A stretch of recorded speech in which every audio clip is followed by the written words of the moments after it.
Yo, what's good YouTube? Zamcrow here, aka Scoot, back with the Pokemon Battle Federation Season 7, Week number 4, and we're taking on Bryn, that mad Bryn, coach of the Lacunosa Lucarios, and he has a pretty threatening squad this season. I think he always does, but yeah, he's really showing off the first 2 weeks. He had a loss last week, but I think it was a good game, if I'm not mistaken. Could be mistaken though. He has Tapu Koko, which is his Zmon, Infernape, Milotic, Mega Venusaur, Latias, Sharpedo, Cofagrigus, Stakataka, Dodrio, Mudsdale, and Vanulux, who is his other Z-move user. And he's actually gotten 2 kills with it this season already, so that's pretty dope. So yeah, threatening Z-move users. Tapu Koko, one of the best Pokemon in the format. Infernape, still one of the best Pokemon, top 10 at least. Mega Venusaur, one of the top 5 Megas, maybe. I think it is, in my opinion, but whatever. And then he's got some of those low-tier threats: Stakataka, Cofagrigus, Sharpedo, Dodrio, Mudsdale, etc. So lots of different things to look out for in this match. Our team is, as always, Weavile, Tapu Fini, Zapdos, Nidoqueen, Heatran, Serena, Haxorus, Mega Medicham, Licky, and the Palossand, where Haxorus and Palossand are our Z-move users. So, if you look on screen, you can see that we're bringing Weavile, Tapu Fini, Zapdos, Nidoqueen, Mega Medicham, and Licky. But the question is, why? Why? Sorry, that's my alarm. Actually, I'm going to go ahead and cut that off because it will go off again. So, back to this. We have Weavile. Choice Banded Weavile. Let's go ahead and hop into this. Why do we have Choice Banded Weavile? Well, if you look at my opponent's team, his best answer is Infernape. So outside of Infernape, nothing else likes switching in on Dual Stab. I do, like, I guess Mega Venusaur doesn't mind knockoff and doesn't mind Icicle Crash after it Mega Evolves, so that could be a problem. And Infernape is a pretty good check to Weavile, but the rest of my team does pretty well against both of those Pokemon, so Weavile should be able to put in some work. So we got the Banded knockoff. We're running Jolly Nature. We could have ran Adamant and been able to outspeed up to Infernape, but I felt like Koko would definitely run enough speed to outpace max speed Adamant Weavile, or enough speed on Koko to outspeed Weavile that is speed creeping Infernape. So I decided to take it a little bit further so that I could, outspeed, Infernape, Latias, Sharpedo, all of those Pokemon, Dodrio, all of those Pokemon, even if he's using, even if he's speed creep. Okay, if I'm speed creeping those Pokemon and he's speed creeping me, I want to be able to speed creep his fastest speed creep. So I think he's going to speed creep Koko just a little bit higher than Latias and what Dodrio would be, so that he could outpace a Weavile that's speed creeping those Pokemon. And I took it just a little bit further, just a little bit, and I should be outpacing that. I do set at 363 speed, so if he runs a modest nature and tries to speed creep all of my Pokemon, guessing my speed creeps, it's not going to work out, and I will be able to outpace a potential modest or timid Koko that doesn't have enough investment, which is pretty cool, not going to lie. So we have Dual Stab and Banded Eye Shard for priority if Koko is faster, if Infernape is faster, if all these Pokemon are faster. Not all of them, but a few of them, and maybe has a Choice Scarfmon, and I need to use priority to chip something down or pick something off. I have the Eye Shard to do that with, and yeah, pretty happy about that. So what's Aerial Ace for? Aerial Ace is for Mega Venusaur and Infernape. So 2 Pokemon that are his best checks to offensive Weavile is like defensive Infernape or defensive Mega Venusaur, or mixed defensive Venusaur and an offensive, like offensively checking my Weavile. So that's the idea behind Weavile, is to pressure my opponent pretty well. So, and to prevent like Toxic, Will-O-Wisp, anything like that on my offense. We do bring the Misty Terrain on Tapu Fini here, and it does more than that. This is a defensive check to Infernape. It checks Milotic pretty comfortably with Haze, and being able to taunt and click Moonblast. That's something in my eye. Anyways, this thing hits pretty hard versus things like Infernape, Latias, Sharpedo, Stakataka, Mudsdale, and can prevent some Stealth Rock. Some Stealth Rock users can prevent from recovery options on Mega Venusaur, Milotic, things like that. Can prevent weird things from Cofagrigus, Toxic Spikes, Trick Room, anything like that. And do have the Haze for like Calm Mind variants of Cofagrigus, Sharpedo, not Mega, but Latias. Any of those Pokemon that might want to be super threatening. We have enough defense investment to take Stealth Rocks. To come in on Stealth Rocks, take a Flare Blitz or Close Combat, and then survive a Gunk Shot from Infernape or a Grass Knot from Infernape if he's special. We have just a little bit of speed investment. It's not really like super noteworthy, but it does allow me to outpace like Milotic or something that might have just a little bit of speed investment. And the special attack investment on Surf, the four EVs in special attack give me the needed offense to knock out an Infernape after Stealth Rocks. It 2-hit KOs Mudsdale and guarantees the Moonblast knockout on Sharpedo and Latias after 2 rounds of rocks. I think Latias drops after 2 rounds of rocks, unless it's bulky. If it's bulky, HP invested, then it's a lot bulkier. So, I thought my phone was about to buzz again. I was about to get mad. We're running Surf over Scald because we have the Misty Surge, so that status won't be, effective anyway. So Surf, the damage output from Surf is a little bit better than Scald.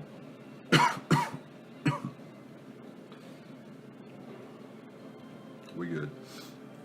Alright, so next up we got Zapdos. Last week we ran Modest, and this week we're running Modest again. So we got the Extra Sensory and the Hidden Power Ice as coverage moves. It hits Mega Venusaur, hits Mudsdale, and then basically Thunderbolt hits everything else.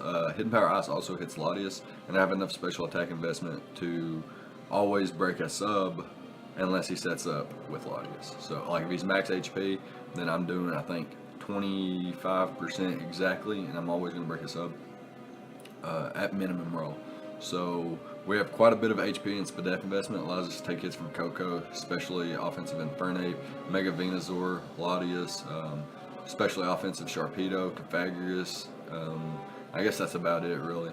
And then got enough speed investment so that we're also outpacing.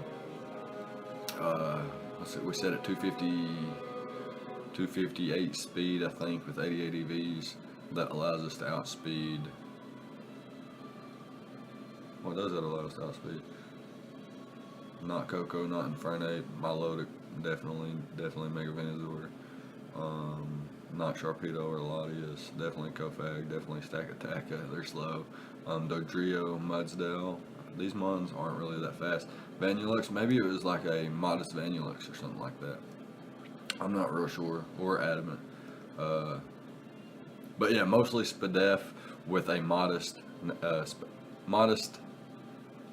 a modest nature and a special attack investment of 16 EVs, which, like I mentioned, make sure also if Venusaur is only HP invested, then Extra Sensory could potentially be able to 3-hit KO that thing after Stealth Rocks. So that's pretty nice, especially considering Mega Venusaur is a huge threat to my first 2 Pokemon in Weavile and Tapu Fini. So, fourth, we have Nidoqueen with the Black Sludge and the Sheer Force. We have Stealth Rocks, Earth Power, Ice Beam, and Toxic Spikes. We're bringing Toxic Spikes even though he has Mega Venusaur. Like I mentioned, I don't necessarily expect Mega Venusaur, and my team works really, really well against it outside of Weavile and Fini. So I don't really expect it. And even if he does bring it, I feel like my offense can pressure and I can get it out of the way. That's the only reason I'm bringing Toxic Spikes. It also forces some switch outs and could potentially force Mega Venusaur out when it doesn't want to be out, just so they can come back in and absorb the Toxic Spikes. And Earth Power and Ice Beam is really the only coverage I need. Earth Power bops to Koko, Infernape, Milotic, Mega Venusaur, Sharpedo, Cofagrigus, Stakataka, Mudsdale, and Vanillix, where Ice Beam will hit Mudsdale and Latias hard enough. And then obviously my designated Stealth Rocker, quite defensive actually. If you look, I am very defensive because I'm actually a Tapu Koko check, physically offensive Tapu Koko check. It also takes hits from Infernape pretty well, especially close combats. If he wants to lock himself into close combat or something like that, then I can always come in with this thing. And I thought about Poison Point, but Sheer Force's Ice Beam, its boost on Ice Beam really helps for Latias and makes me to where I don't have to invest in special attack. So I'm also specially defensive. Like I said, this is a Koko check, so definitely need as much Koko stuff on there as possible. Ways to check Koko, I should say. And so after Stealth Rocks, I can come in, I can take a Dazzling Gleam, I can take a Brave Bird, I can take a Grass Knot, Hidden Power Ice, whatever my opponent might want to go for. If he's Choice Banded Brave Bird, then I can handle those pretty well and really threaten Koko out. If he's Nature's Madness, I do have Black Sludge and I do have Wish support in the back, so hopefully this thing can stay healthy and check Koko as much as I need it to. Koko is his Z move user. Could be like Z Brave Bird. He could be Z Grass Knot with the Bloom Doom. He could be Supersonic Sky Strike, like I mentioned. He could be Guardian of Alola. He could be Guardian of Alola and take off that 75% and then taunt me or something like that. So definitely have to watch out for Koko. He could also be Defog Koko. It could be Shukaberry. He could be Air Balloon. So lots of different things Koko could be, and it's a huge threat. So I got to watch out for that. And hopefully Nidoqueen can be our Duchess and protect us. Duchess is like a queen of a different country or something like that. Anyways, next up we have Mega Medicham. This thing is an absolute monster, and it does really well against Brent's team. He's got his fat things don't really appreciate coming in on this. He doesn't have a switch in. Cofagrigus is his best answer, but I can set up a sub. If he brings the Cofagrigus, I can set up a sub and then Baton Pass out into things like, first of all, I could Baton Pass out into Weavile, which is a Choice Band knockoff variant, which could really hurt Cofagrigus. I could also Baton Pass out into Tapu Fini, which is a Taunt Haze variant, so that if he sets up or does any kind of shenanigans, I can combat that pretty well. I could also pass a sub out into my Zapdos, which could be problematic for my opponent because my Zapdos is 3 attacks Roost and could just really, cause problems for my opponent. And I can also just click sub and Drain Punch, get my health back. I can click Zen Headbutt. I think Zen Headbutt's like a 3 or 4 hit KO. Well, actually, so to actually do damage to Cofagrigus, I do have to get rid of its Mummy ability before I actually hit it with Medicham. Because if Medicham loses pure power, it's funny what it does to Cofagrigus. It does nothing. So, yeah, definitely able to pass subs and able to click sub and get a lot of my health back with Drain Punch versus things like Milotic. Can knock out the Mega Venusaur with Zen Headbutt. I didn't feel like bringing coverage for Latias. I felt like Drain Punch or Zen Headbutt was enough, especially behind a sub where he's forced to attack. And I'm very supported with Weavile and Tapu Fini, so I really didn't feel the need to bring like Ice Punch or anything like that, or Bullet Punch or Fake Out or nothing like that.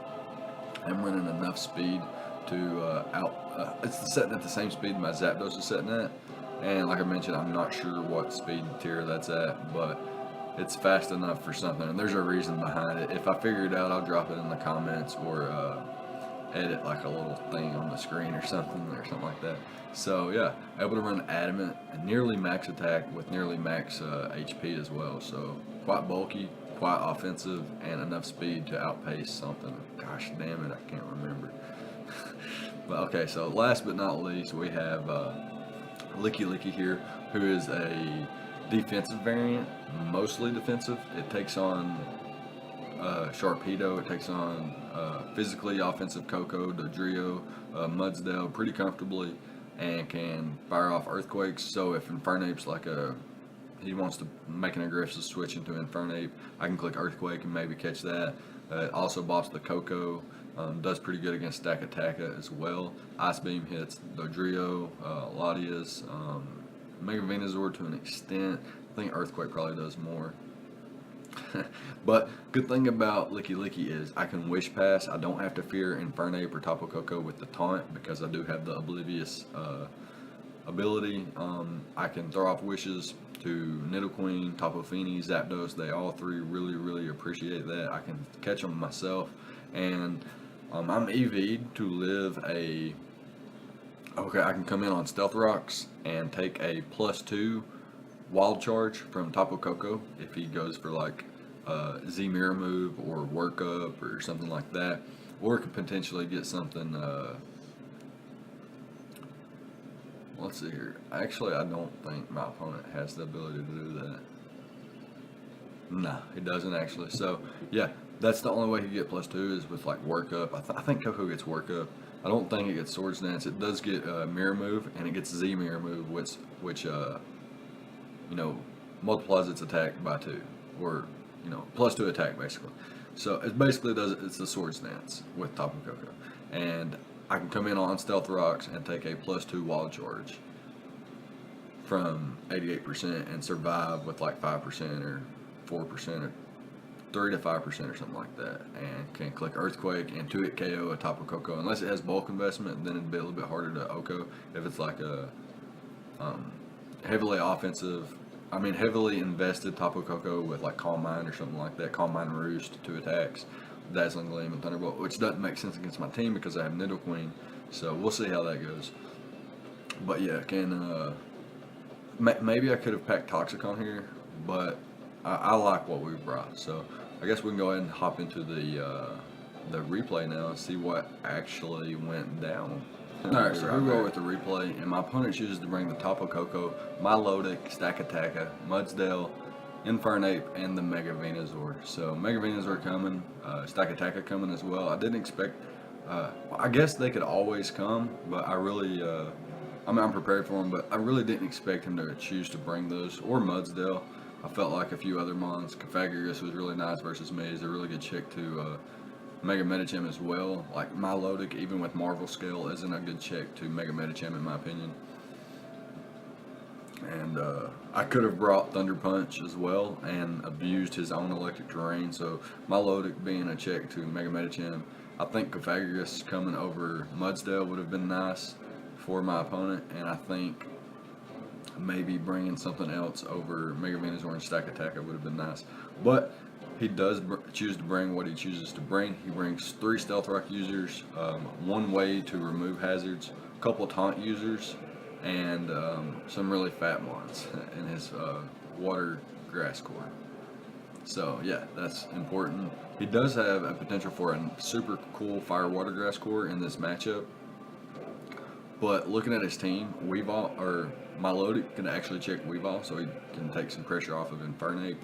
And there's some noteworthy things to say about the way his team's constructed, in my opinion. And I think he could have brought Trick Room too with Stakataka.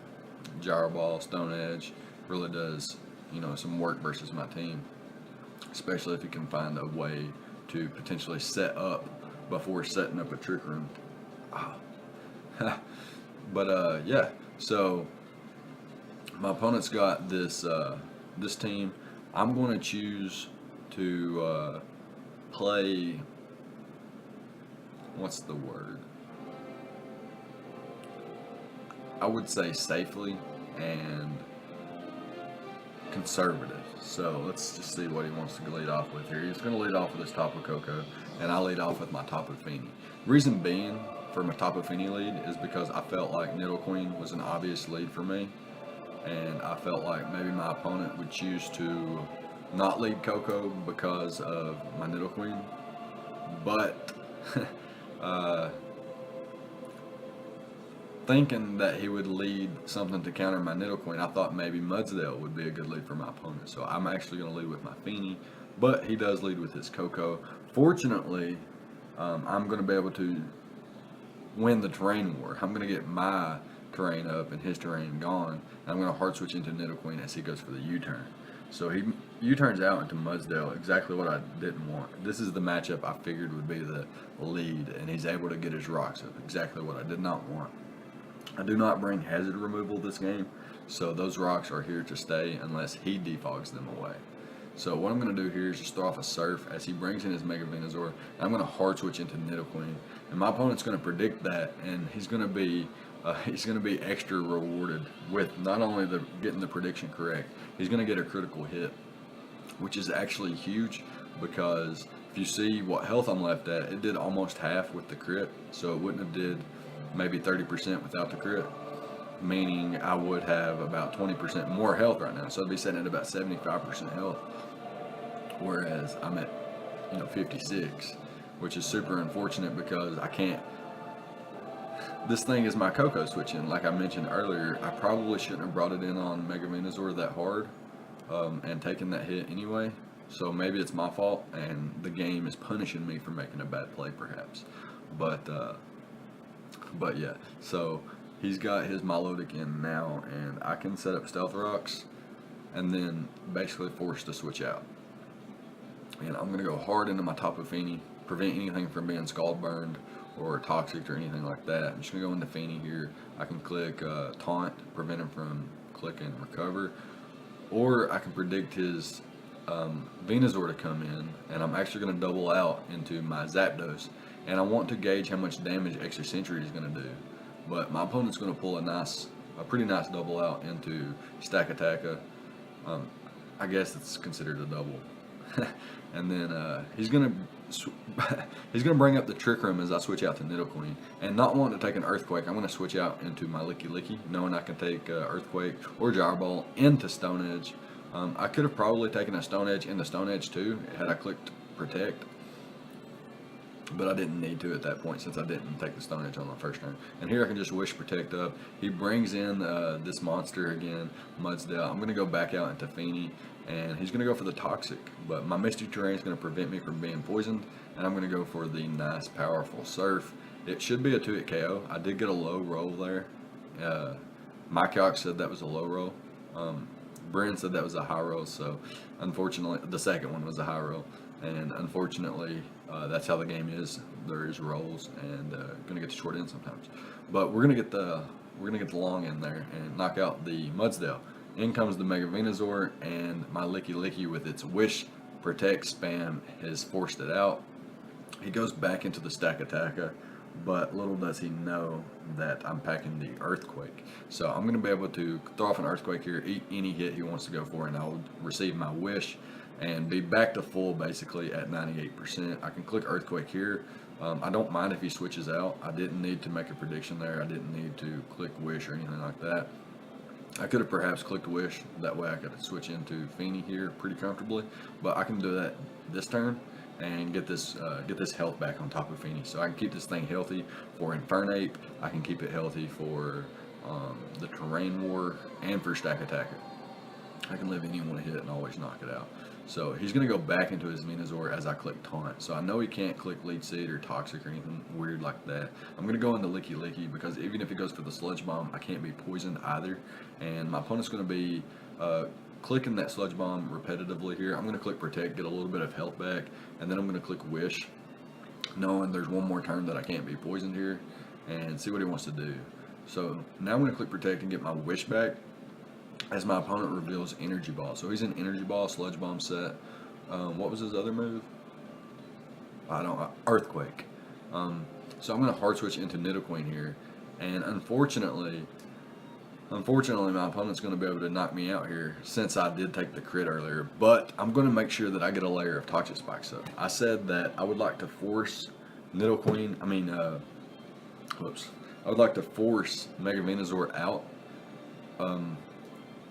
or make him sack it and then allow the Toxic Spikes to stay on the field. So I'd like to force this Mega Venusaur out and make it come back in to absorb Toxic Spikes. Otherwise, I'm gonna have a hard time, beating it without Mega Medicham. So at this point, I still have Mega Medicham, so I can go hard into it and I can just click Zen Headbutt here. But I am packing sub, so what I'm actually going to do is predict his switch, and I'm going to click Substitute here. See what my opponent wants to do. He goes hard out into the Milotic and reveals Protect, but I'm not clicking High Jump Kick. I'm a Drain Punch set this turn, or this match around. I'm going to click that very strong Drain Punch, get almost all my health back. I'm back up to 99%, and now I'm going to click Zen Headbutt and see how much damage I'm going to be doing. I do 47, pretty much the same as Drain Punch, and I'm going to be able to knock him out with Drain Punch here and get the rest of my health back and see what he wants to switch into here.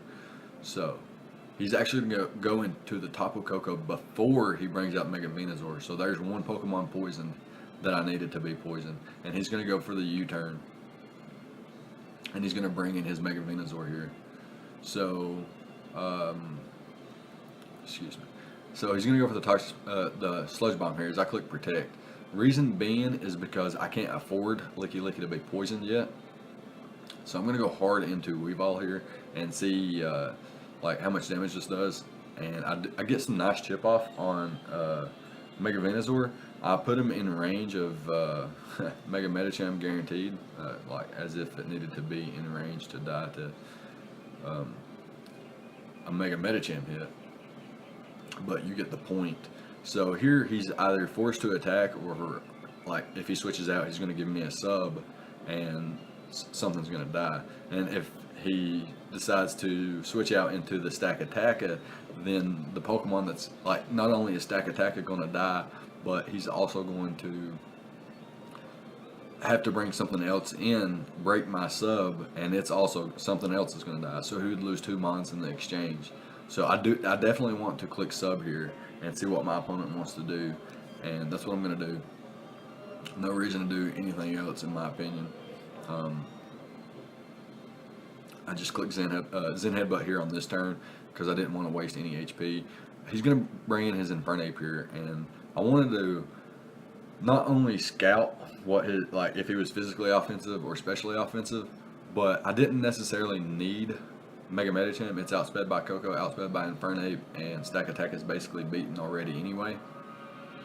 So the idea here was that if he clicked Swords Dance or something and tried to sweep, then he could have potentially won there if I switched out. If I switched out and he clicked Swords Dance, then I lose.